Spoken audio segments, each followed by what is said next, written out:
Minha irmã, que é piloto de avião, me ligou. Preciso te perguntar uma coisa estranha. Seu marido, ele está em casa agora? Sim, eu respondi. Está na sala. A voz dela baixou para um sussurro. Isso não pode ser verdade, porque estou vendo ele com outra mulher agora mesmo. Eles acabaram de embarcar no meu voo para Paris. Bem nesse momento, ouvi a porta se abrir atrás de mim. A voz da minha irmã, Camila, falhou no telefone, direto da cabine do voo 347. Eu estava na cozinha do nosso apartamento em Moema, observando Pedro pela porta, enquanto ele lia o jornal da manhã. Sim, eu disse devagar. Ele está sentado na sala. O silêncio que se seguiu pareceu errado. Então, Camila sussurrou as palavras que estilhaçaram meu mundo. Isso não pode ser verdade, porque estou vendo ele com outra mulher agora mesmo. Eles acabaram de embarcar no meu voo para Paris. Atrás de mim, ouvi passos. Pedro entrou na cozinha, caneca de café na mão, sorrindo para mim com a mesma expressão que usava todas as manhãs há 7 anos. A caneca na mão dele era a que eu tinha comprado para o 40º aniversário dele. Branca de cerâmica com a frase "O marido mais adequado do mundo", estampada em letras pretas. Ele tinha rido quando a abriu. Disse que era perfeita porque nunca confiava em quem se dizia o melhor em algo. Isso foi há 3 anos, na época em que seu senso de humor autoirônico parecia encantador em vez de calculado. Quem está ligando tão cedo? Pedro perguntou, indo em direção à cafeteira para pegar mais café. A rotina de sábado de manhã dele nunca mudava. Café, jornal de economia, um café da manhã leve e depois seu jogo de beach tênis no clube às 11 da manhã. Eu segurei o telefone com mais força. A respiração de Camila era audível pelo viva-voz. Ela esperava que eu dissesse algo, que reagisse, que tentasse dar sentido ao que não poderia fazer sentido. Meu marido estava a 1,5 metro de mim em nossa cozinha. Meu marido também estava aparentemente sentado na classe executiva do aeroporto de Guarulhos com outra mulher. Só a Camila, eu consegui dizer, surpresa com o quão normal minha voz soou. Conferindo o voo. Pedro balançou a cabeça distraidamente, servindo café com a mão esquerda, enquanto mexia no celular com a direita. A Tati mandou um oi. Talvez a gente finalmente use aqueles benefícios de voo que ela vive oferecendo. A ironia das palavras dele revirou meu estômago. Eu o observei se mover pela nossa cozinha com a familiaridade tranquila de alguém que pertence àquele lugar. 7 anos de casamento criaram esses padrões. Onde guardávamos o açúcar, como ele gostava do café, o jeito que ele sempre ficava de pé na bancada em vez de se sentar no balcão de café da manhã. Camila, eu te ligo de volta, eu disse baixinho. Ana, espera, preciso te contar. A voz dela carregava a mesma urgência que ela tinha há 3 anos quando ligou sobre o infarto do nosso pai. Aquela ligação também tinha sido em uma manhã de terça-feira. Eu estava na mesma cozinha, preparando o café da manhã, quando meu mundo saiu do eixo.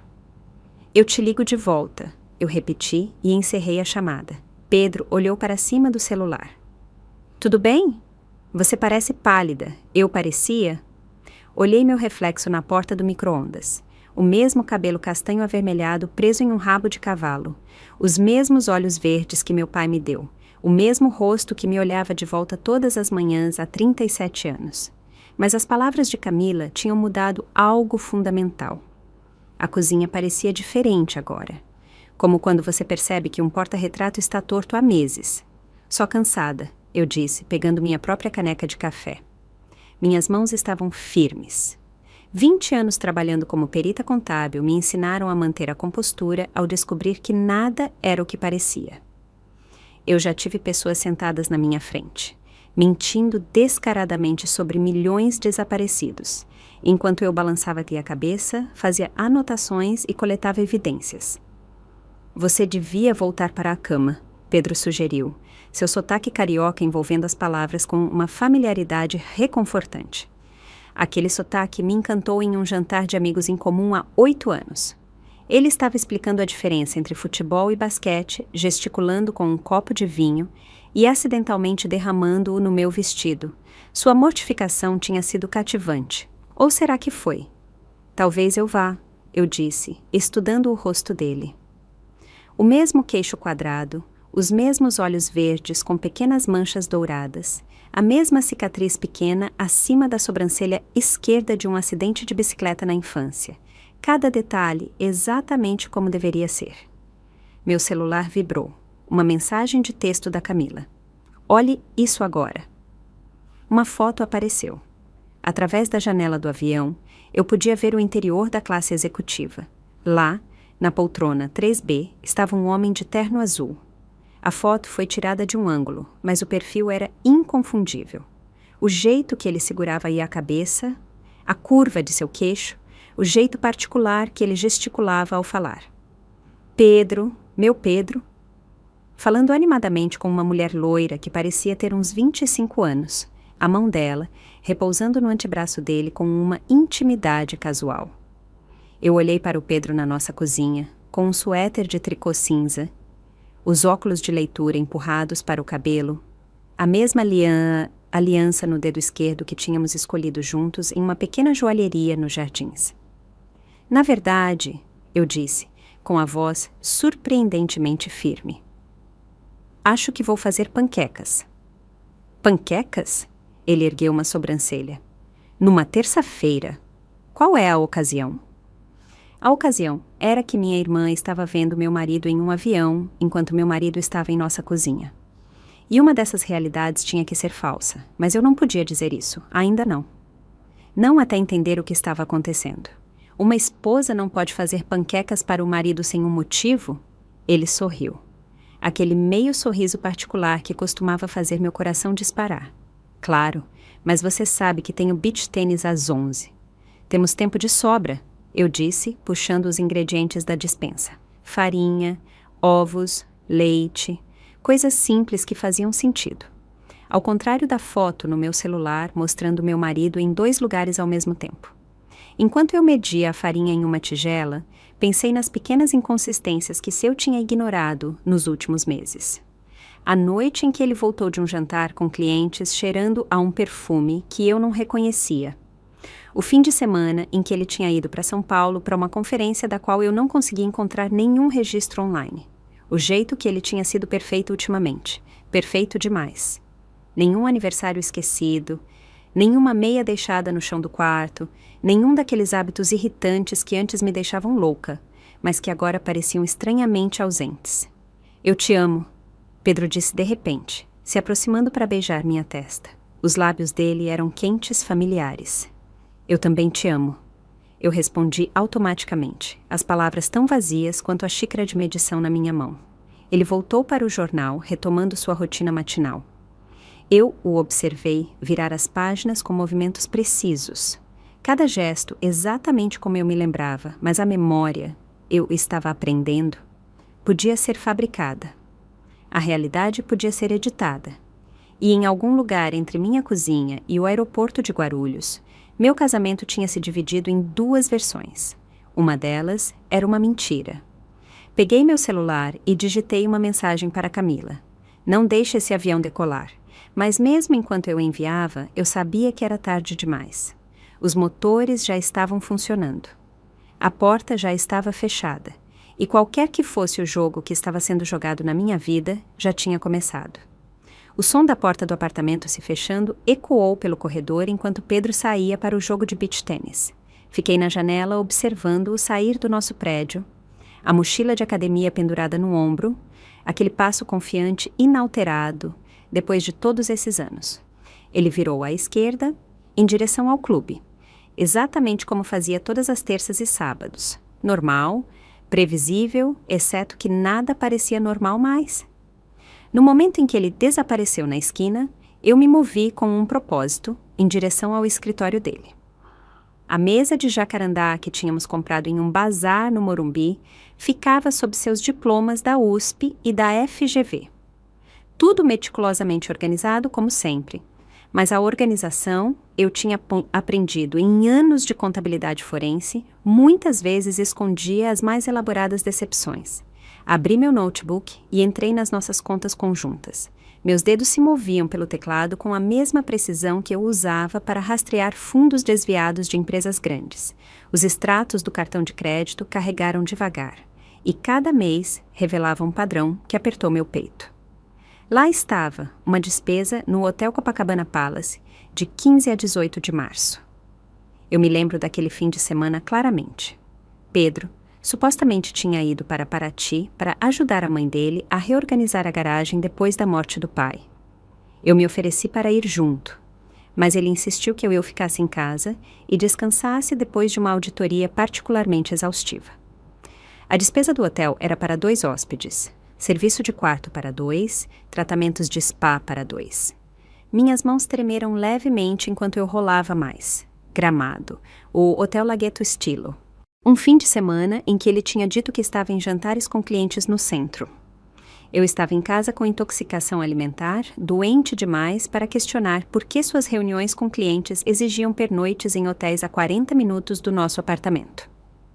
Peguei o cartão de crédito da empresa dele em seguida. Mais hotéis, mais restaurantes que eu nunca o ouvi mencionar. Compras de joias que nunca se materializaram como presentes para mim. Meu cérebro metódico, treinado para identificar irregularidades financeiras, catalogou cada discrepância enquanto meu coração tentava racionalizá-las. Talvez fossem presentes para clientes. Talvez os hotéis fossem para executivos visitantes. Talvez houvesse uma explicação que não envolvesse meu marido vivendo uma vida inteiramente separada. Meu telefone tocou. O nome de Sofia Costa apareceu na tela. Estou a 15 minutos de distância, ela disse sem preâmbulos. E, Ana, você precisa se preparar. O que eu encontrei é extenso. Sofia e eu fomos colegas de quarto na PUC, ambas estudando contabilidade antes de nossos caminhos divergirem. O meu em direção à investigação forense, o dela em direção ao que ela chamava de forma enigmática de inteligência privada. Seu divórcio de Ricardo, o trader da Faria Lima que estava dormindo com sua assistente de 23 anos, a transformou de analista corporativa em alguém que se especializava no que ela chamava de reconhecimento conjugal. Enquanto a esperava, continuei minha investigação. Nossas contas de investimento conjuntas mostravam atividade regular. Mas quando eu cavei mais fundo, encontrei saques que eu não reconhecia. Pequenos valores no início, 5.000 aqui, 10.000 ali, sempre logo abaixo do limite que acionaria alertas automáticos. O tipo de desvio sistemático que eu tinha visto em inúmeros casos de fraude, exceto que desta vez estava acontecendo nas minhas próprias contas. A campainha tocou. Sofia estava lá em seu típico conjunto todo preto, com o tablet contra o peito, a expressão séria. Ela tinha a mesma aparência quando descobriu o caso de Ricardo, quando teve que me contar sobre as dívidas secretas de jogo do meu pai depois que ele morreu. Quando a vida exigia uma honestidade brutal entre amigas. Me mostre, eu disse, levando-a para a mesa de jantar. Ela abriu o tablet, os dedos voando pela tela com uma eficiência praticada. A mulher que sua irmã viu com ele se chama Letícia Valério. 26 anos, representante de vendas farmacêuticas para a indústria Silex. Uma foto apareceu. Loira, convencionalmente bonita, daquele jeito polido que sugeria uma manutenção cara. Ela tem trabalhado na região metropolitana de São Paulo há 2 anos. As redes sociais dela são quase todas privadas, mas consegui acessar algumas fotos marcadas. As imagens que se seguiram me deram um nó no estômago. Letícia e Pedro em um restaurante que eu não reconheci. Letícia e Pedro no que parecia ser um bar de hotel em Miami. Letícia e Pedro em um evento de caridade. Na mesma noite em que eu tinha ido para uma conferência em São Paulo. Por quanto tempo? Minha voz soou distante, como se outra pessoa estivesse perguntando. Com base na pegada digital, pelo menos 3 meses. Mas, Ana, essa não é a parte mais estranha. Sofia abriu outra tela. Eu acessei as imagens de segurança do seu prédio através de um contato. Olhe isso. O vídeo mostrava o saguão do nosso prédio na terça-feira passada. Ali estava Pedro, entrando às 18h47, com a maleta na mão. O horário correspondia ao momento em que ele tinha chegado em casa do trabalho. Tudo parecia normal até Sofia dar um zoom. Observe a sombra dele, ela disse. A sombra caía no ângulo errado. Ela tremia levemente quando ele passava debaixo do lustre. Detalhes que seriam invisíveis a uma observação casual, mas gritantes para alguém procurando por uma fraude. Isso é tecnologia de deepfake, Sofia explicou. Alguém tem inserido imagens fabricadas no sistema de segurança do seu prédio. Isso não é trabalho amador. Estamos falando de um software sofisticado que custa centenas de milhares de reais para ser implementado corretamente. Eu olhei para a tela, minha mente lutando para processar o que isso significava. Por que alguém iria a tal ponto? É o que precisamos descobrir. Mas tem mais. Ela abriu outro arquivo. Falei discretamente com alguns de seus vizinhos. A dona Patrícia, do apartamento 20C, mencionou algo interessante. Dona Patrícia, 78 anos, vivia sozinha com seus 2 gatos persas e passava a maior parte do tempo observando o corredor pelo olho mágico, o sistema de segurança não oficial do prédio. Ela disse que viu Pedro saindo com malas há 3 meses, o fim de semana em que você estava naquela conferência em São Paulo. Ela se lembrava especificamente porque ele a ajudou com as compras no caminho de saída. Disse que ia viajar por um tempo. Eu me lembrei daquele fim de semana. A conferência tinha sido obrigatória. 2 dias de apresentações entediantes sobre novas regulamentações. Eu tinha voltado para casa no domingo à noite para encontrar Pedro cozinhando o jantar. Frango com alecrim, meu favorito. Ele tinha dito que passou o fim de semana organizando o escritório em casa e pondo o sono em dia. O escritório parecia exatamente o mesmo, mas eu voltei para casa e ele estava aqui. Eu disse, as palavras parecendo pesadas na minha garganta. Ele estava? Ou era alguém que se parecia exatamente com ele? O quarto balançou levemente. Eu segurei a beirada da mesa, meu cérebro de contadora tentando criar colunas lógicas onde não havia nenhuma. Isso é loucura. As pessoas não são simplesmente substituídas.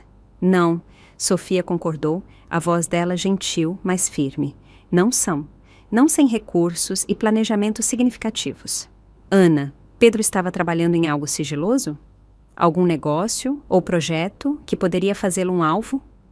Pensei sobre o trabalho recente dele, fusões, aquisições, as atividades habituais de um banco de investimento. Nada que parecesse valer esse nível de fraude elaborada, a menos que houvesse algo que ele não me contasse. Outro segredo para adicionar à crescente pilha. Preciso ver mais filmagens, eu disse, minha voz agora mais firme. Cada entrada e saída dos últimos 3 meses, recibos de cartão de crédito, registros telefônicos, tudo. Sofia balançou a cabeça já digitando. Vou pegar o que eu puder, mas Ana, você precisa ter cuidado. Quem está fazendo isso, seja o Pedro ou outra pessoa, investiu recursos sérios. Isso não é um simples caso extraconjugal. Isso é algo completamente diferente. Sofia foi embora depois de me dar um telefone criptografado para contatá-la, avisando para agir normalmente até entendermos a extensão total do que estava acontecendo. Eu passei o resto da tarde em um estado de suspensão, limpando coisas que não precisavam ser limpas, organizando arquivos que já estavam organizados. Qualquer coisa para manter minhas mãos ocupadas enquanto minha mente corria por possibilidades que pareciam cada vez mais insanas. Às 5:30 da tarde, ouvi a chave de Pedro na fechadura. O homem que talvez não fosse Pedro. O estranho que estava morando na minha casa, dividindo minha cama, interpretando o papel de meu marido com tamanha precisão que eu nunca tinha questionado até hoje. Eu preparei meu rosto para algo que parecia calma e comecei a preparar o jantar. Que cheiro bom, ele chamou, igual a sempre. A rotina tão familiar que parecia memória muscular. Eu decidi fazer camarão na manteiga, a receita da minha avó de Vitória. O alho e o molho de vinho branco encheram o apartamento com seu aroma delicioso. Este prato em particular tinha um significado especial em nosso relacionamento. O verdadeiro Pedro tinha uma alergia grave a frutos do mar, documentada por 3 idas à emergência ao longo dos anos. Sua pulseira de alerta médico, usada religiosamente por 7 anos, listava especificamente frutos do mar como algo fatal. Seu favorito? Eu disse, colocando o prato na frente dele. Minha voz soou normal, até agradável. 20 anos mantendo a compostura durante investigações de fraude me ensinaram a compartimentalizar o pânico. Ele olhou para o prato com o que parecia ser um deleite genuíno. Você não faz isso há anos. Isso era verdade. Eu não tinha feito porque meu marido morreria se comesse. Mas este homem pegou o garfo sem hesitação.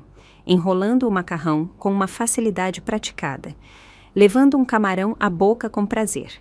Nenhuma reação, nenhum inchaço, nenhuma procura por uma caneta de adrenalina, apenas um homem saboreando o meu jantar. Isso está incrível, ele disse, pegando outra garfada.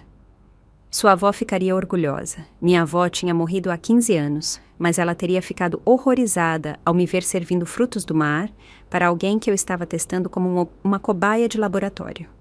Eu o observei comer, catalogando cada gesto, cada expressão, procurando as falhas em sua atuação. Então, eu estava pensando, eu disse, enchendo o copo de vinho dele com a calma medida de alguém discutindo o tempo. A gente devia visitar sua mãe neste fim de semana. O verdadeiro Pedro teria imediatamente inventado uma desculpa. O relacionamento dele com a mãe era complicado na melhor das hipóteses, tóxico na pior. Ela nunca tinha me aprovado, nunca o perdoou por casar fora do círculo social deles. Nossas visitas a Paraty eram cuidadosamente racionadas, geralmente exigindo semanas de negociação. Isso parece maravilhoso, ele respondeu sem perder o ritmo. Ela vai ficar muito feliz em nos ver. Feliz. A mãe dele nunca tinha ficado feliz com nada que me envolvesse. Senti meu telefone gravando em sua posição atrás da fruteira, capturando esta conversa que mais tarde serviria como evidência de quê?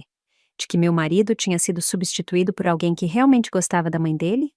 A gente pode ficar o fim de semana inteiro. Eu continuei, pressionando mais, ajudar ela com aquele projeto de jardinagem que ela mencionou. Perfeito. Eu ligo para ela depois do jantar para avisar.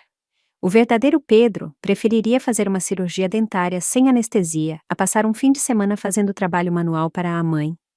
Este homem estava falhando em todos os testes, mas tendo um sucesso perfeito em ser uma versão melhor do meu marido. Depois do jantar, nos acomodamos no sofá para nossa rotina noturna habitual. Netflix, uma conversa leve sobre nossos dias, o silêncio confortável de um casal de longa data.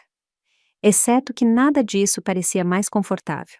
Cada gesto que ele fazia, cada palavra que ele falava parecia como assistir a um marionetista altamente habilidoso manipulando cordas que eu não podia ver.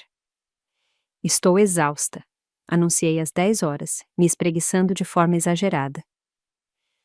Aquela auditoria hoje realmente me desgastou. Você trabalha demais, ele disse, beijando minha testa. Os lábios eram quentes, a pressão familiar, mas errada de uma maneira indefinível. Em nosso quarto, eu vesti o pijama enquanto ele escovava os dentes. Os sons do banheiro eram perfeitos. A escova de dentes elétrica por exatamente 2 minutos, o gargarejo de enxaguante bucal, a rotina de lavar o rosto. Alguém tinha estudado os hábitos do meu marido com precisão antropológica. Quando ele subiu na cama ao meu lado, eu me forcei a ficar imóvel. Ele se virou de lado, de costas para mim, sua respiração se acalmando em minutos. O verdadeiro Pedro tinha insônia crônica, e geralmente lia até bem depois da meia-noite. Este homem adormeceu como alguém sem preocupações, sem segredos, sem uma identidade roubada pesando na consciência. Eu esperei, contando suas respirações, até ter certeza de que ele estava em sono profundo. Então, eu escorreguei da cama com os movimentos cuidadosos de alguém desarmando uma bomba. A maleta dele estava em seu lugar habitual ao lado da cômoda. O couro desgastado de anos de uso. A maleta do verdadeiro Pedro, carregada por um impostor. Por dentro, o conteúdo habitual parecia normal à primeira vista. Notebook, vários arquivos, cartões de visita, mas debaixo de uma pilha de portfólios de investimento, encontrei um envelope que não pertencia ali. Meus dedos tremeram enquanto eu extraía seu conteúdo. Um olerite em nome de Marcos Leal, com um endereço na Gávea. Um cartão do Sindicato de Atores. Mas o mais condenável eram as anotações manuscritas, páginas e páginas em outra caligrafia, documentando minha vida em detalhes agonizantes. Minha rotina matinal, incluindo qual caneca de café eu preferia. Meus padrões de fala com certas frases destacadas. Detalhes sobre a história do nosso relacionamento que pareciam um roteiro preparado para uma audição. Ana gosta do café dela com açúcar, sem leite. Ela liga para a irmã toda terça e quinta. Aniversário de casamento é 15 de outubro. Ela espera flores, mas finge que não. O pai dela morreu há 3 anos. Assunto delicado. Ela chora na cena final de Central do Brasil, toda vez. Nosso casamento inteiro reduzido a tópicos. Um estudo de personagem para alguém se preparando para interpretar o papel de marido devotado. Na parte inferior da última página, uma anotação em uma caligrafia diferente. 3 meses no máximo. Manter a cobertura até a transferência ser concluída. 3 meses. Essa atuação tinha uma data de validade. Eu coloquei os papéis de volta na maleta de Marcos com dedos trêmulos, minha mente processando as implicações de transferência concluída. Transferência do quê? Nossos bens. O apartamento. Minha vida inteira. Eu fotografei cada página com o telefone criptografado que Sofia tinha me dado. Depois rastejei de volta para a cama, onde o estranho, usando o rosto do meu marido, continuava dormindo pacificamente. Na manhã seguinte, domingo, eu assisti Marcos realizar sua rotina matinal com uma nova clareza. Cada gesto era estudado, cada palavra cuidadosamente escolhida. Quando ele mencionou que precisava ir para a academia, eu inventei uma crise urgente com um cliente que exigia atenção imediata no meu escritório. Ele mal olhou para cima de seu tablet, acenando de despedida com a distração de alguém cuja mente já estava em outro lugar. Meu prédio de escritórios estava vazio na manhã de domingo. Apenas guardas de segurança e os fantasmas de crimes financeiros. Eu me tranquei em meu escritório com vista para a Avenida Paulista e abri meu notebook com a determinação de alguém prestes a realizar uma cirurgia em sua própria vida. O software de contabilidade forense que eu usava para rastrear fraudes corporativas agora dissecava minhas finanças pessoais. Comecei com nossa conta corrente conjunta. Os últimos 3 meses revelaram um padrão tão sutil que eu teria perdido sem procurar especificamente por roubo. Transferências de R$ 9.999, logo abaixo do limite de notificação obrigatório, movidas para contas que eu não reconhecia. Os bancos receptores eram nas Ilhas Cayman, conhecidos por suas leis de privacidade e resistência à investigação internacional. Cada transferência tinha sido autorizada com as credenciais do meu marido durante os momentos em que Marcos estava sentado na minha frente no jantar ou dormindo ao meu lado na cama. O verdadeiro Pedro estava em algum outro lugar, sangrando sistematicamente nossas contas enquanto seu dublê contratado me mantinha distraída com imitações perfeitas de felicidade doméstica. Eu rastreei o dinheiro através de 3 empresas de fachada, cada uma registrada em jurisdições diferentes, cada uma levando a outro beco sem saída. LuxCorp International, nas Cayman, Meridian Holdings, no Panamá, Apex Investimentos, no Chipre. Estruturas corporativas projetadas para lavar dinheiro e esconder bens de pessoas exatamente como eu. O rastro esfriou em bancos suíços cujas leis de privacidade eram lendárias. 15 anos de poupança, investimentos e planejamento financeiro cuidadoso desaparecendo em contas numeradas que eu podia ver, mas não podia tocar. A extensão do roubo me deixou fisicamente enjoada. 400 mil do nosso portfólio de investimentos. 600 mil da linha de crédito imobiliário que nunca usamos. Outros 300 mil de várias contas de aposentadoria, tudo retirado como empréstimos que não acionariam alertas imediatos. R$ 1.300.000 metodicamente extraídos enquanto eu dormia, ao lado de um estranho que tinha memorizado minhas preferências de café. Mas o dinheiro era apenas o começo. Quando eu acessei meu banco de dados de clientes profissionais, encontrei algo pior. Registros de login mostravam acesso de endereços de IP que eu não reconhecia. Downloads de dados financeiros sigilosos de 3 grandes auditorias corporativas que eu tinha conduzido.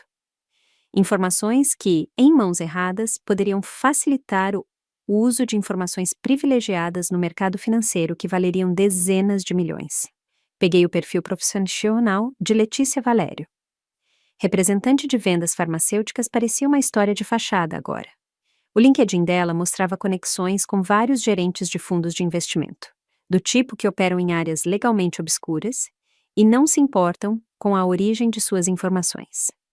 O histórico de viagens dela nas redes sociais se alinhava perfeitamente com negócios suspeitos em ações de empresas farmacêuticas que tinham ocorrido pouco antes de grandes anúncios do mercado.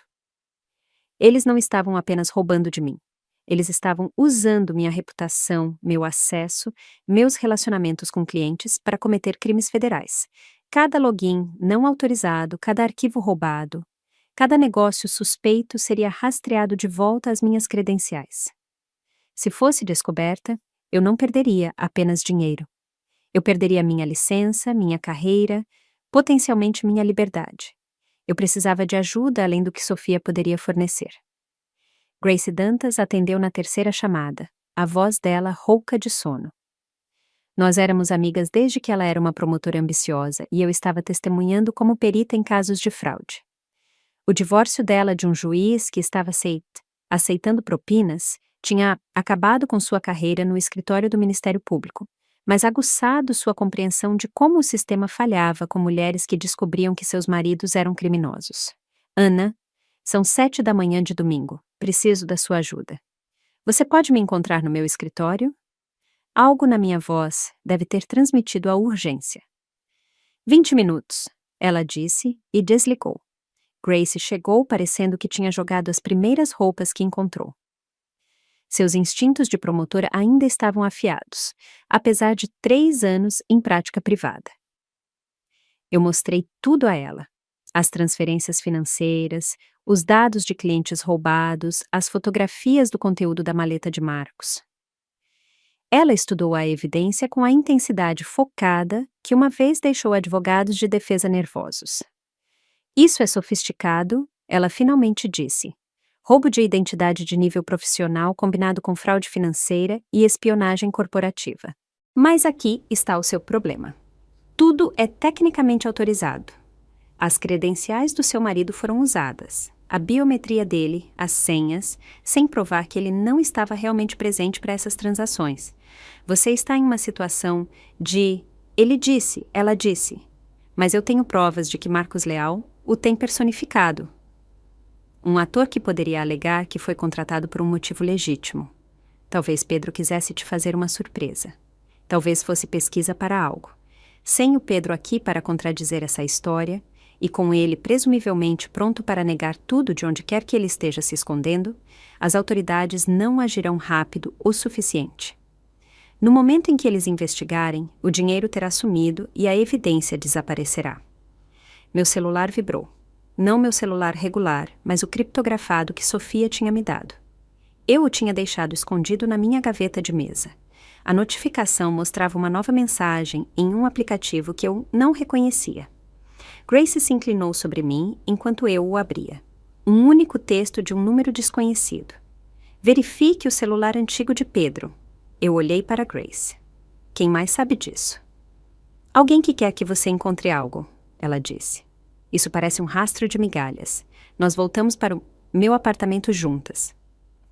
Marcos ainda estava na academia, sua rotina de domingo previsível como um relógio. Eu fui direto para o escritório de Pedro, para a gaveta onde ele guardava eletrônicos antigos que ele dizia que ia reciclar, mas nunca se livrava deles. Seu antigo iPhone estava lá, a tela trincada de quando ele o deixou cair ao sair de um táxi há 6 meses. Eu apertei o botão de ligar, não esperando nada. A tela piscou para a vida. 5% de bateria, mas vivo. O telefone tinha recebido mensagens por meses enquanto supostamente estava quebrado. Eu abri as mensagens com dedos trêmulos. Havia uma conversa com Letícia Valério, que remontava a 8 meses. Planos, fotos e detalhes que gelaram meu sangue. A esposa não suspeita de nada. Pedro tinha escrito há 3 meses. Marcos é perfeito. Quando ela descobrir, seremos intocáveis. A mensagem mais recente era de ontem. Amanhã, finalizamos tudo. Nosso lugar habitual em Paris, e depois sumimos para sempre. Grace olhou para a tela do celular, sua mente de promotora já construindo o caso. Amanhã é segunda-feira. Se eles estão planejando finalizar tudo, precisamos agir esta noite. Senti algo mudar dentro de mim. O medo e a confusão se cristalizando em uma determinação fria. O mesmo foco que me ajudou a desvendar esquemas de fraude de milhões de reais agora protegeria o que restava da minha vida. Eu entreguei o telefone a Grace e me movi para o meu notebook com um novo propósito. O que você está fazendo? Grace perguntou. Montando uma armadilha. Pedro pode ter roubado meu dinheiro, mas ele esqueceu que sou eu quem sabe como rastreá-lo. Meus dedos voaram pelo teclado, criando algo belo em sua simplicidade. Um vírus financeiro disfarçado de documentos de investimento de rotina que apareceriam em nosso armazenamento na nuvem. O código era elegante, projetado para ser ativado no momento em que alguém acessasse nossas contas conjuntas de um endereço de IP internacional. Quando acionado, ele congelaria todas as transações, bloquearia todas as contas associadas e, simultaneamente, alertaria investigadores federais sobre atividades suspeitas. Isso é legal? Grace perguntou sobre meu ombro. É minha própria conta. Estou protegendo meus bens de roubo, completamente legal. Eu incorporei o vírus em arquivos rotulados como revisão de investimentos Q3 e documentos fiscais 2024. A arrogância de Pedro seria sua ruína. Ele sempre checava nossos investimentos antes de grandes decisões, um hábito de seus dias de banco que nem o crime tinha quebrado. A porta do apartamento se abriu. Marcos estava de volta da academia, assobiando algo sem melodia.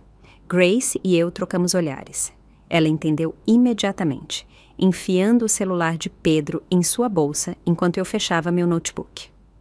Trabalhando de novo no domingo? Marcos apareceu na porta, a mochila de academia no ombro, um suor de atuação perfeito na testa. Você devia realmente fazer uma pausa. Só terminando, eu disse, com a voz firme. A Grace veio para discutir um caso em que estamos colaborando.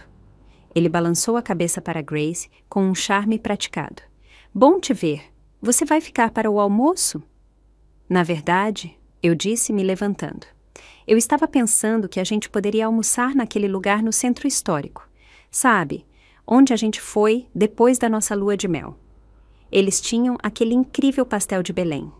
O sorriso de Marcos nunca vacilou, mas eu vi o brilho de pânico em seus olhos. Nós nunca tínhamos ido ao centro histórico juntos. O verdadeiro Pedro e eu tínhamos passado a lua de mel em Noronha, não em Portugal como eu mencionei. Mas Marcos não sabia disso. Centro histórico, ele repetiu, ganhando tempo. Aquele pequeno lugar onde dançamos até o amanhecer. Você disse que foi a noite mais romântica da sua vida. Grace assistiu à nossa troca como uma partida de tênis, reconhecendo o teste que eu estava administrando. O maxilar de Marcos se apertou quase imperceptivelmente. Claro, ele disse finalmente. Embora eu achasse que estivesse fechado para reformas, uma completa invenção para encobrir sua ignorância. O lugar que eu descrevi não existia. Eu sorri calorosamente, interpretando a esposa devotada enquanto documentava outra rachadura em sua atuação. Você deve estar certo. Vamos pedir comida japonesa em vez disso. O alívio em seus ombros era visível. Grace se desculpou, levando a evidência com ela. Enquanto Marcos ia tomar banho, fiz 3 ligações que acenderiam o fogo sob o esquema cuidadosamente construído de Pedro. Primeiro, Roberto Silveira, o CEO da Silveira Indústrias e o maior cliente de Pedro. Mantive meu tom conversacional, preocupado, mas não alarmado. Roberto, sinto muito incomodá-lo no domingo, mas notei uma atividade incomum no portfólio de investimentos da sua empresa enquanto revisava contas adjacentes. Nada sério. Provavelmente apenas um erro de digitação, mas você pode querer pedir para sua equipe dar uma olhada. A semente da dúvida plantada, regada com preocupação suficiente para acionar uma auditoria interna que descobriria discrepâncias que levariam de volta ao acesso não autorizado de Pedro. Segunda ligação, Jennifer Souza, na capital Fênix. Mesma abordagem, ângulo diferente. Uma transferência misteriosa que não correspondia aos padrões habituais deles. Tão estranho, provavelmente nada, mas vale a pena verificar. Terceira, David Pereira, na Meridian Financial. Na manhã de segunda-feira, 3 grandes firmas estariam descobrindo falhas de segurança que todas rastreariam credenciais associadas a Pedro Viana. Meu telefone tocou quando terminei a terceira ligação. O identificador de chamadas mostrava o lar de idosos da minha mãe em Niterói. Meu peito se apertou. Ligações de domingo à tarde geralmente significavam emergências médicas. Senhora Viana, A voz pertencia a Nancy, a diretora do lar. Sua mãe está bem, mas está bastante agitada. Ela insiste que alguém está mentindo sobre seu marido tê-la visitado. Estou indo para aí. A viagem para Niterói levou 90 minutos. Marcos, acreditando que eu estava lidando com uma crise com a medicação da minha mãe. O lar de idosos ficava aninhado entre árvores que estavam começando a ficar douradas. Um cenário tranquilo para vidas em seus capítulos finais. O quarto da minha mãe dava para o jardim, fotos cobrindo cada superfície, suas memórias tornadas tangíveis. Ana! Ela segurou minhas mãos no momento em que entrei, seu aperto mais forte do que seus 82 anos deveriam permitir. Aquela mulher está mentindo. Eu disse a ela que o Pedro esteve aqui no mês passado, mas ela diz que não há registro. Nancy ficou no canto parecendo arrependida.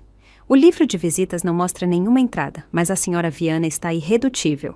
A demência da minha mãe a tornava uma testemunha não confiável na maioria das situações, mas ela tinha momentos de clareza surpreendente, especialmente sobre eventos recentes. Me conte sobre a visita dele, mãe. Ele veio em uma quinta-feira. Eu me lembro porque era dia de pudim. Ele perguntou sobre o seguro de vida do seu pai. Queria saber se havia outras apólices além da que você sabia. Eu contei a ele sobre a apólice da Porto Seguro. Aquela que seu pai nunca te contou. Pedro disse que queria ter certeza de que você estava protegida. Meu sangue gelou. Tinha-me havido outra apólice, uma que eu só descobri depois da morte do papai. 500 mil reais que tinham sido usados para pagar o cuidado da mamãe. Poucas pessoas sabiam disso. Ele perguntou sobre mais alguma coisa? A caixa de segurança. Ele queria saber em qual banco e o que tinha dentro. Eu falei para ele sobre a coleção de moedas antigas do seu pai, aquela que ele achava que valeria muito um dia. Beijei a testa dela, prometendo voltar em breve, e saí para o corredor com Nancy. Verifique as imagens de segurança do mês passado, cada quinta-feira. Nancy abriu os arquivos em seu tablet. Nós rolamos semanas de imagens. Moradores entrando e saindo, famílias visitando, trocas de equipe. Então, ele estava lá. 15 de agosto, 14 horas e 47 minutos.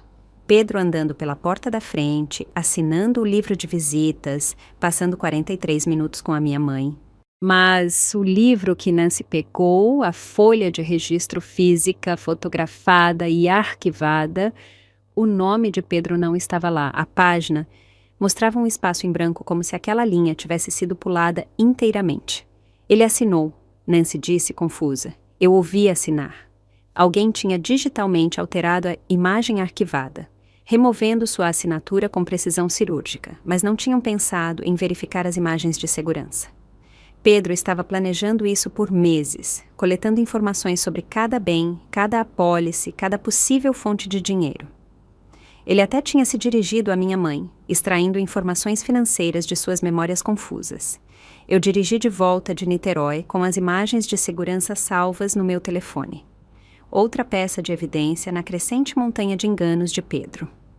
O trânsito de domingo à noite se moveu devagar, me dando tempo para processar a crueldade calculada de visitar minha mãe, extraindo informações financeiras de uma mulher cuja mente vagava entre décadas como um rádio, procurando por sinais. Meu telefone vibrou com uma mensagem de Camila. O voo dela tinha pousado em Paris há 3 horas. As fotos anexadas fizeram minhas mãos apertarem o volante. Pedro e Letícia na casa de câmbio do aeroporto. A mão dele nas costas dela com intimidade casual. Outra foto mostrava eles entrando em um táxi. A cabeça de Letícia inclinada para o ombro dele, ambos rindo de algo no celular dele. O horário mostrava 16 horas e 47 minutos, horário de Paris.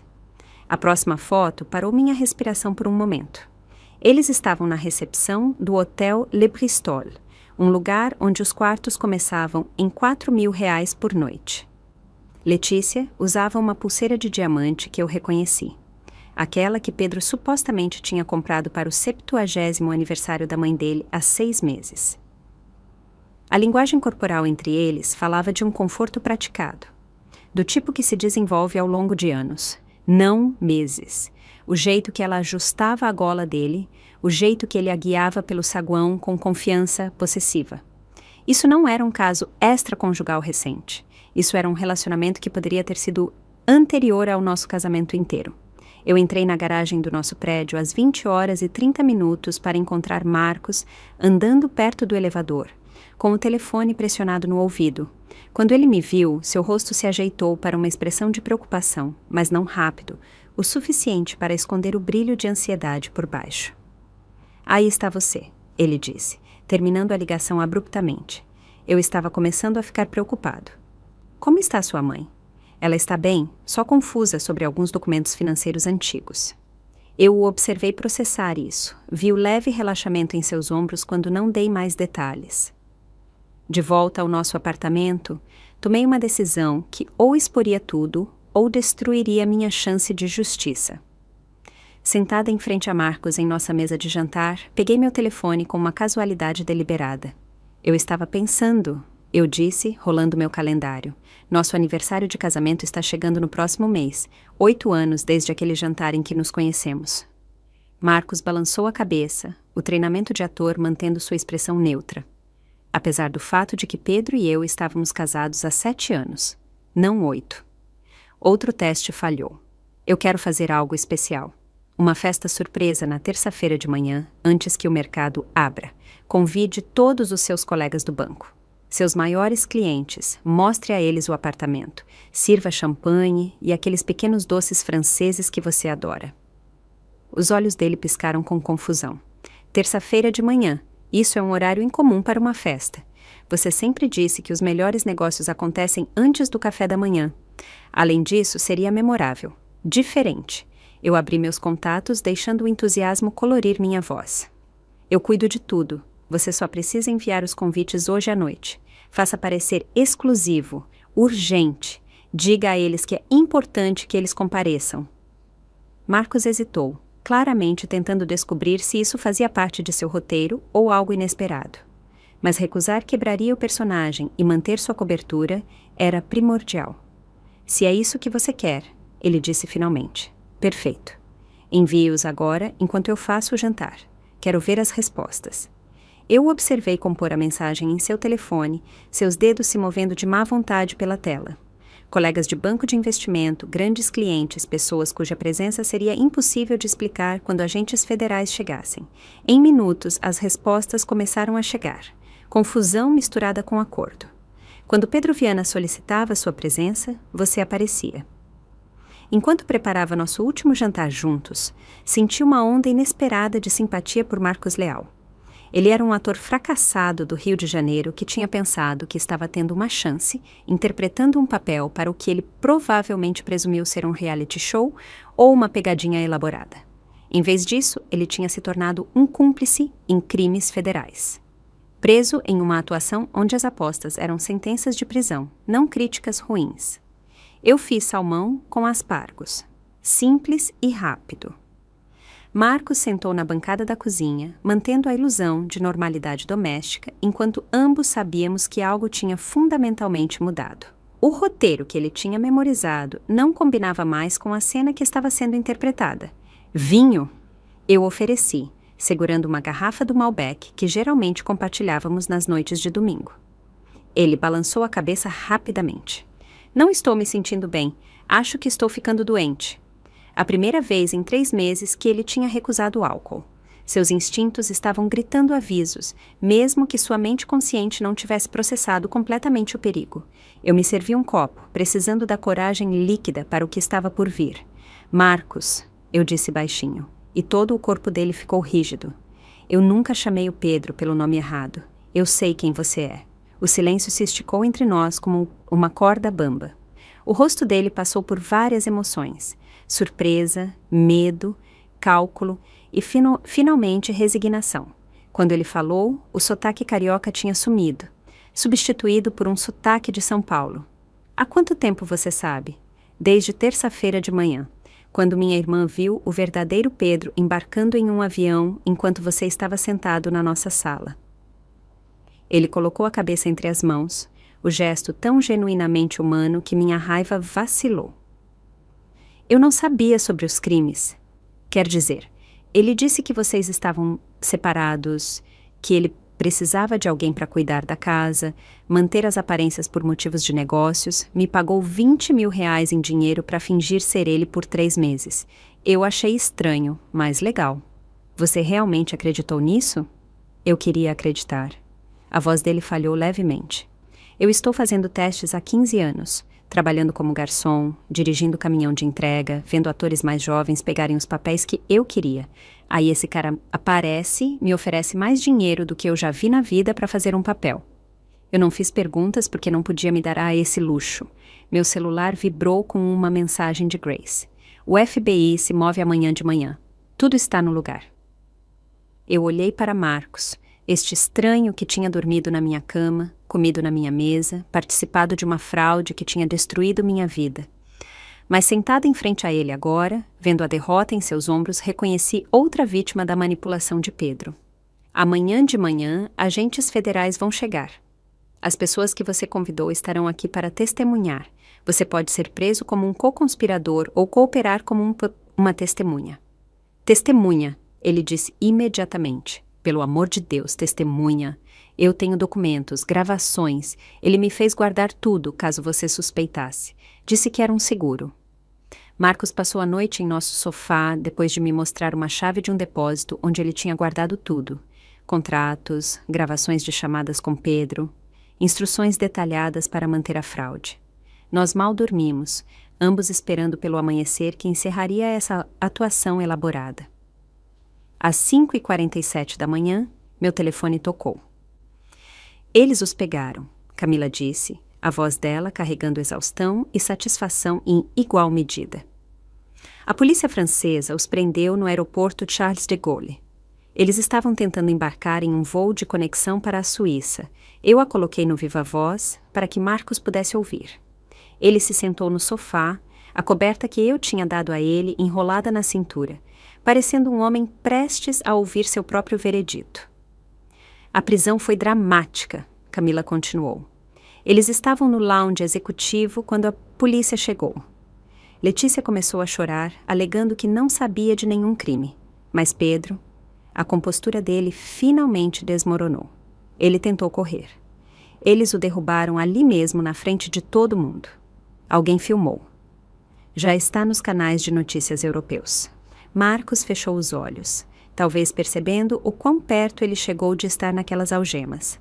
Eu fui para a cozinha e comecei a fazer café, minhas mãos firmes apesar da adrenalina correndo pelo meu sistema.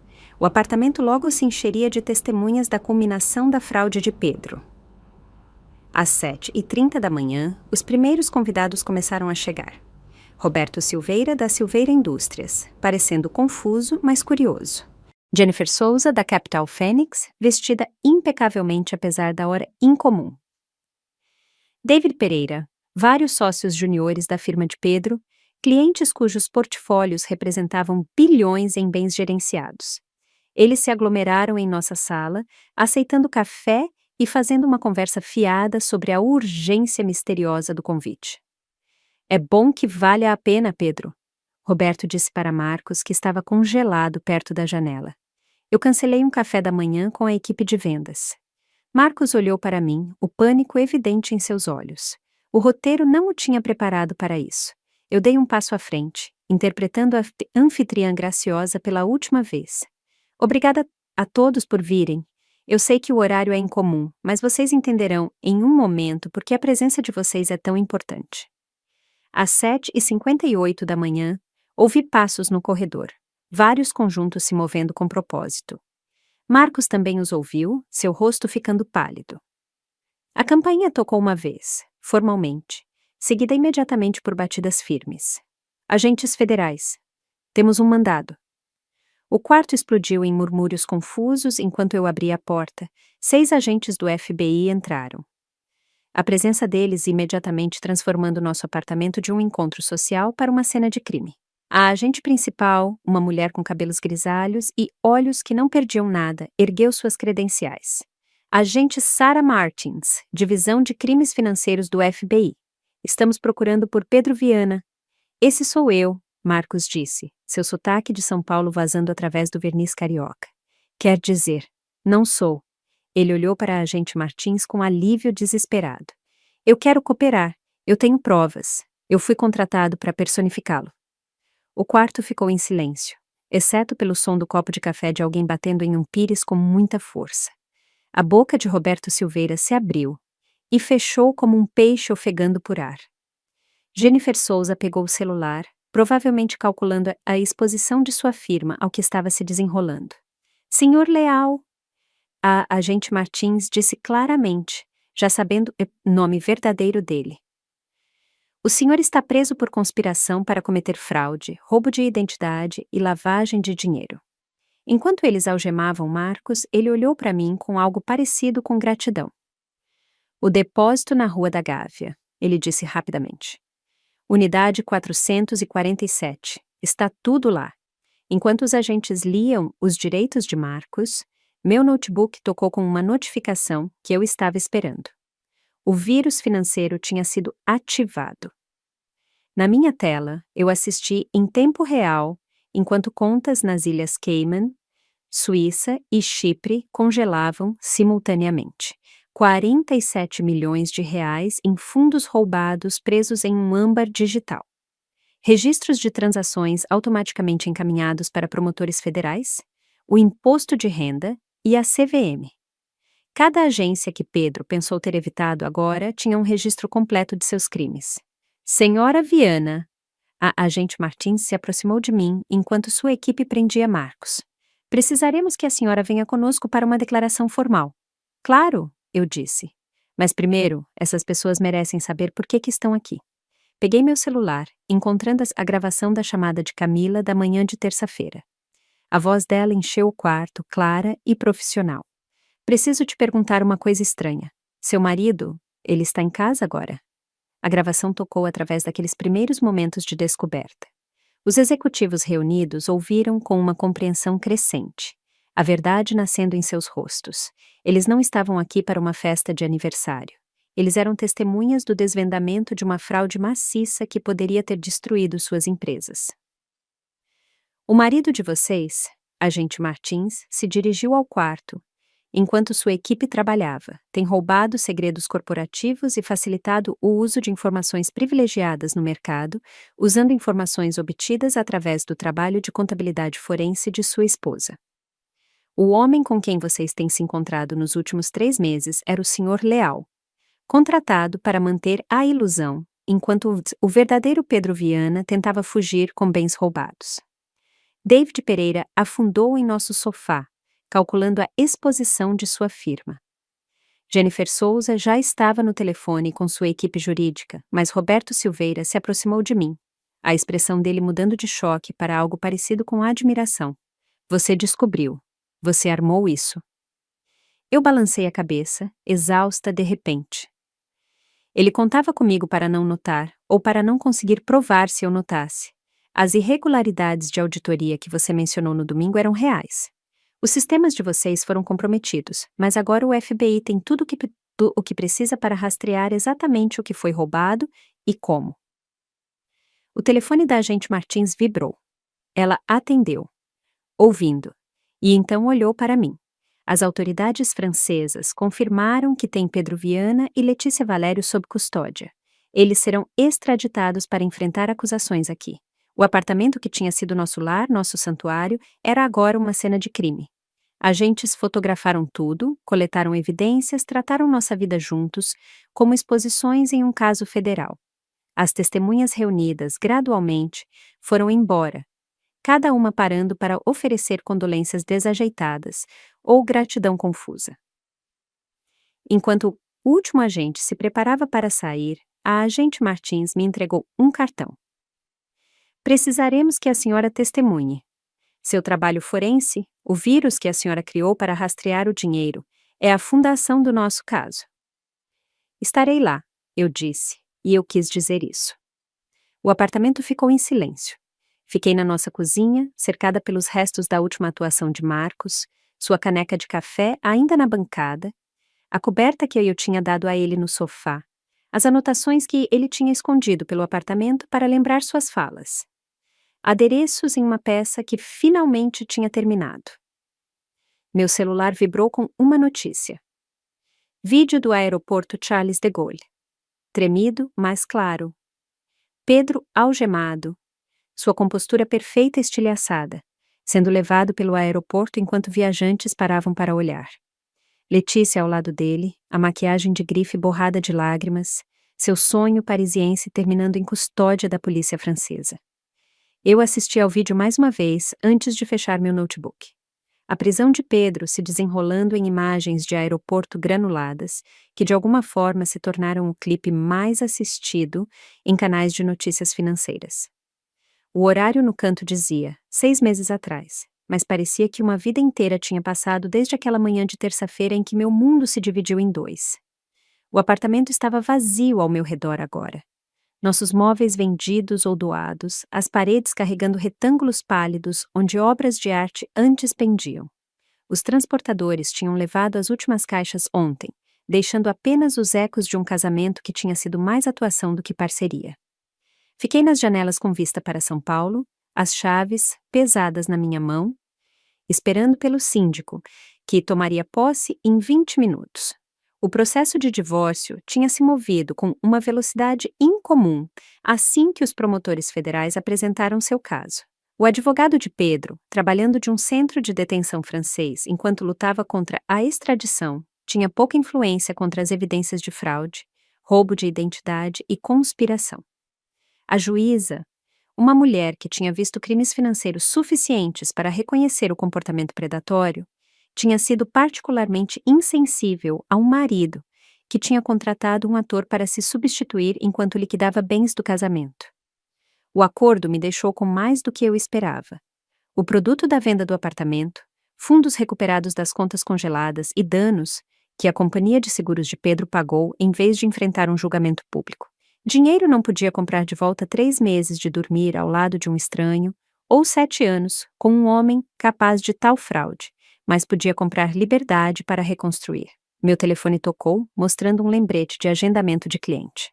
A ironia não me passou despercebida que meu trauma tinha se tornado minha especialidade. O espaço de escritório que eu tinha alugado no centro de São Paulo tinha uma simples placa de latão. Consultoria Forense, Viana. Especialista em proteção de bens conjugais e verificação de identidade. O que começou como indicações boca a boca tinha crescido para uma lista de espera de mulheres que suspeitavam que suas realidades tinham sido editadas. Apenas na semana passada, eu ajudei uma cirurgiã da Gávea a descobrir que o marido dela, de 15 anos, tinha usado tecnologia de deepfake para aparecer em conferências médicas enquanto, na verdade, administrava um consultório separado em Salvador. Na semana anterior, uma produtora de teatro de São Paulo descobriu que seu cônjuge tinha contratado 3 sósias diferentes para manter álibis em múltiplas cidades. Cada caso parecia como escavar camadas de fraude com as mesmas ferramentas que tinham salvado minha própria vida. O síndico chegou, aceitando as chaves com um desapego profissional. Enquanto eu descia de elevador pela última vez, meu telefone vibrou com uma mensagem de Camila. La Fioris a 7. Por minha conta. A La Fioris não tinha mudado em 40 anos. Ainda servindo as mesmas receitas de molho de tomate que nossa avó tinha declarado a única comida italiana aceitável fora de Vitória. As cabines de vinil continuavam remendadas com fita adesiva. As toalhas de mesa xadrezas carregavam décadas de manchas de vinho e o filho do dono ainda não conseguia pronunciar bruschetta corretamente, apesar de ser um ítalo-brasileiro de 3ª geração. Camila esperava em nossa cabine de canto habitual, uma garrafa de Chianti já aberta. Ela se levantou quando me viu, me puxando para um abraço que durou mais do que o necessário. Nós tínhamos nos aproximado por causa desta provação. O trauma compartilhado criando um laço que ia além da irmandade. Você conseguiu, ela disse, servindo vinho em taças que pareciam ter sobrevivido a 2 guerras mundiais. O apartamento realmente se foi. Entreguei as chaves 20 minutos atrás. Eu tomei um gole. O vinho barato tinha o gosto de jantares de domingo da infância. Parece estranho. 7 anos apagados em uma tarde. Não apagados? Transformados. Camila ergueu sua taça. A mulher que descobriu que seu marido estava em 2 lugares ao mesmo tempo e derrubou uma rede de fraude internacional. A piloto que fez a ligação que salvou minha vida. Eu retruquei. Nós bebemos, o ritual disso mais importante do que o vinho. Camila tinha carregado a culpa daquela manhã por meses, convencida de que ela tinha destruído meu casamento com uma ligação. Eu tentei explicar que ela tinha revelado a destruição, não a causado. Mas a culpa de sobrevivente não responde bem à lógica. Tenho algo para você, ela disse, puxando um envelope de sua bolsa. Chegou no meu prédio ontem, endereçado a você. O endereço do remetente mostrava Niterói. A caligrafia de Marcos Leal, cuidadosa e precisa. Eu o abri devagar, não tendo certeza se queria ouvir do homem que tinha vivido minha vida por 3 meses. Querida Ana, a carta começava, eu queria entrar em contato agora que os procedimentos legais foram finalizados. Primeiro, obrigado por não pressionar por acusações adicionais. O FBI tinha o suficiente, sem seu testemunho, para me dar liberdade condicional e serviço comunitário em vez de prisão. Estou ensinando aulas de atuação em uma faculdade comunitária aqui. Finalmente usando minhas habilidades para algo honesto. Eu conto aos meus alunos sobre aqueles 3 meses, sobre como a melhor atuação da minha vida também foi a pior coisa que eu já fiz. Alguns papéis, eu digo a eles, não valem a pena ser interpretados, não importa o quanto paguem. Eu penso em você às vezes, me perguntando como alguém se recupera do que Pedro fez. Então eu leio sobre sua nova firma, sobre as mulheres que você está ajudando. E eu entendo que você transformou veneno em remédio. Isso é um tipo de força que eu não sabia que existia. O depósito tinha um item que eu não dei ao FBI. Uma foto do seu casamento que estava no pacote de instruções de Pedro. Você parecia genuinamente feliz. Sinto muito por ter feito parte de tirar isso de você. Eu espero que um dia você encontre algo real para substituir o que foi roubado. Com sincero pesar e genuína admiração, Marcos Leal. Dentro da carta estava a fotografia, Pedro e eu cortando nosso bolo de casamento. Ambos rindo de algo fora da câmera. Eu estudei minha versão mais jovem, tentando me lembrar o que tinha sido engraçado o suficiente para causar tal alegria genuína. A memória não veio. Ele parece genuinamente arrependido, Camila observou, lendo por cima do meu ombro. Ele também foi uma vítima, de certa forma. Pedro destruiu múltiplas vidas perseguindo dinheiro que agora está congelado sob custódia federal. Eu coloquei a foto de volta no envelope. Marcos apenas teve a infelicidade de estar desesperado o suficiente para aceitar o papel. Nós pedimos nossa habitual pasta à arrabiata para mim. E macarrão com camarão para Camila, com pão de alho suficiente para preocupar um cardiologista. Os sabores familiares tinham o gosto de casa, de continuidade em uma vida que tinha sido completamente reimaginada. E agora? Camila perguntou, enrolando a massa com uma facilidade praticada. Rebeca Silva amanhã, CEO de uma startup de tecnologia. Ela acha que o marido pode estar usando IA para fingir viagens de negócios. Então, quinta-feira, o caso Martins. Eu quis dizer você, não o seu trabalho. Eu considerei a pergunta, deixando-a sentar entre nós como outro convidado de jantar. 6 meses atrás, eu pensei que meu futuro estava traçado em uma previsibilidade confortável. Agora, aos 37 anos, eu estava solteira, bem-sucedida em um campo que eu tinha inventado, e completamente incerta sobre tudo, exceto meu próximo agendamento de cliente. Eu não sei, eu admiti, surpreendendo-me com a honestidade. E isso é estranhamente libertador. Gostou da minha história e de qual cidade está ouvindo? Vamos nos encontrar nos comentários. Se você gostou da história, pode me apoiar enviando um super thanks, para que eu possa continuar trazendo mais histórias como essa. Já te agradeço muito pelo apoio. Estou esperando seus comentários sobre a história. No vídeo, você pode ver 2 novas histórias de vida que eu recomendo de coração. Tem muito mais no meu canal, não esquece de se inscrever. Até a próxima história de vida com carinho e respeito.